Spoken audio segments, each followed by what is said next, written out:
হাতে পায়ের ব্যথা, দাঁতের গুরুতর ব্যথা, মাজায় আঘাতজনিত ব্যথা, মহিলাদের ডেলিভারি অপারেশনের পর ব্যথা, আঘাতজনিত ব্যথা, কাটাছেঁড়া সিলির ব্যথা, শরীরের যে কোনো মারাত্মক ব্যথার জন্য ভোল্টালিন সাপোজিটরি মারাত্মক কাজ করে। কেমন আছেন সবাই? আশা করি আপনারা সবাই সুস্থ আছেন। যে সমস্ত রোগীদের প্রচুর পরিমাণে ব্যথা আছে শরীরে এবং ব্যথার ওষুধ অনেকদিন ধরে খাচ্ছেন, কিন্তু কোনো ব্যথার ওষুধেই কাজ করছে না, সকল রোগীদের জন্য একটা ভালো ওষুধ সম্বন্ধে জানব। এই ওষুধটি অনেক রকমের ব্যথার কাজ করবে, যেমন বাতের ব্যথা, অস্ত্রোপচার অপারেশন করার পর যে ব্যথা হয়, এবং নারীদের ঋতুস্রাবের সময় যে ব্যথা হয়, এবং জরাজুর অনেক রকমের প্রদাহ থাকতে পারে সেরকম সমস্যার জন্য এটা খুব ভালো কাজ করে। এবং নাক কান গলার ব্যথা থাকতে পারে, এবং যাদের দাঁতের প্রচুর পরিমাণে ব্যথা আছে, এবং যাদের হাত ভাঙা গেছে এবং মচকে গেছে সে সময় প্রচুর পরিমাণে ব্যথা হচ্ছে, এই সকল ধরনের ব্যথা নিরাময় করার জন্য ভোল্টালিন বা ডাইক্লোফেন ব্যবহার করা হয়।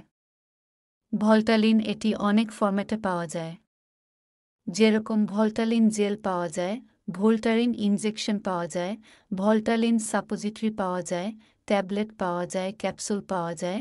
আজকে আমরা শুধু ভোল্টালিন সাপোজিটরি এর সম্বন্ধে জানব। সাপোজি সাধারণত বাথরুমে রাস্তা বা পায়ুপথ দিয়ে ব্যবহার করতে হয়। খেয়াল রাখবেন যে কোনো সাপোজিটের হোক সাপোজিটরি কখনো মুখে খাওয়ার জন্য নয়। ভোল্টালিন সাপোজিটরি সাধারণত 3টি পাওয়ারে পাওয়া যায়: 12.05 মিলিগ্রাম, 25 মিলিগ্রাম ও 50 মিলিগ্রাম। ভোল্টালিন সাপোজিটরি বাংলাদেশে বাজারজাত করেছে নোভার্টিস লিমিটেড। এটি একটি ইন্টারন্যাশনাল মানের প্রোডাক্ট। এটি বিশ্বের অনেক দেশে ওষুধ সাপ্লাই হয়, এজন্য খুবই মানসম্পন্ন একটি ওষুধ। কোন ব্যথার ট্যাবলেট ভালোভাবে কাজ করতেছে না, তাদের জন্য ভোল্টালিন সাপোজিটরি খুবই ভালো কাজ করবে।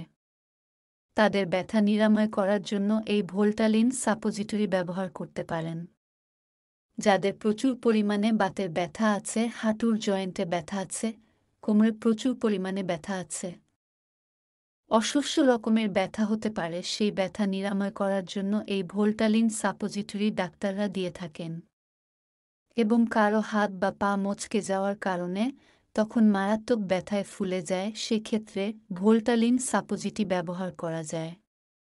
অনেক সময় দেখা যায় প্রচুর জ্বর হলে শরীর ব্যথা করে, তখন ডাক্তাররা এই ওষুধটি দিয়ে থাকে।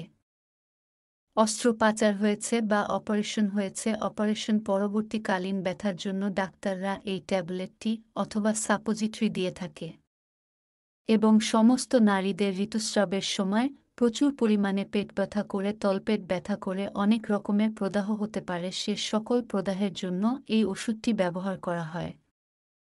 ভোল্টালিন সাপোজিটরের ব্যবহার: ভোল্টালিন সাপোজিটরি দিনে 2 থেকে 3 বার ব্যবহার করা যায়।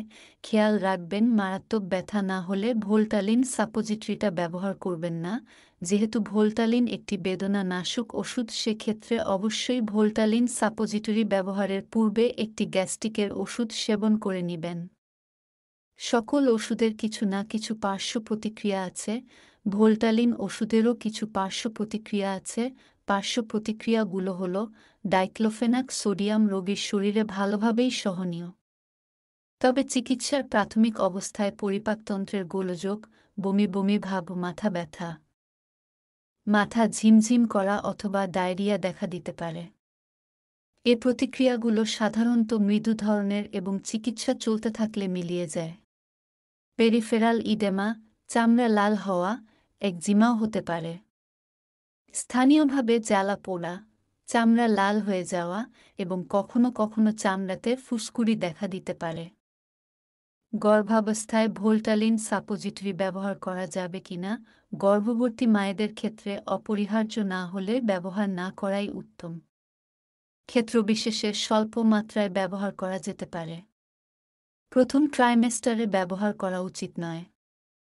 অপর্যাপ্ত ক্লিনিক্যাল তথ্যের কারণে ডাইক্লোফেনাক সোডিয়াম জেল গর্ভাবস্থায় ব্যবহার করা অনুচিত।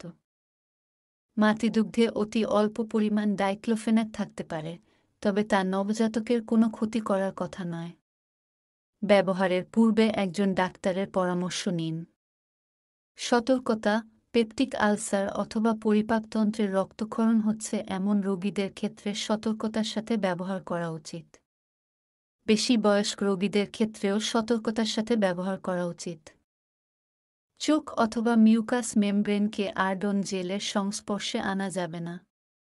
প্রয়োগের পর হাত ভালো করে ধুয়ে নিতে হবে। মুখে সেবন করা অনুচিত। যে কোনো মেডিসিন ব্যবহার করার আগে একজন ডাক্তারের সাথে পরামর্শ করুন। আলো থেকে দূরে, ঠান্ডা ও শুষ্ক স্থানে রাখুন। শিশুদের নাগালের বাইরে রাখুন। আজকের জন্য এ পর্যন্তই। ধন্যবাদ। ভালো থাকবেন, সুস্থ থাকবেন। যদি আমাদের ভিডিওগুলো ভালো তাহলে দয়া করে আমাদের চ্যানেলটি সাবস্ক্রাইব করুন। ধন্যবাদ।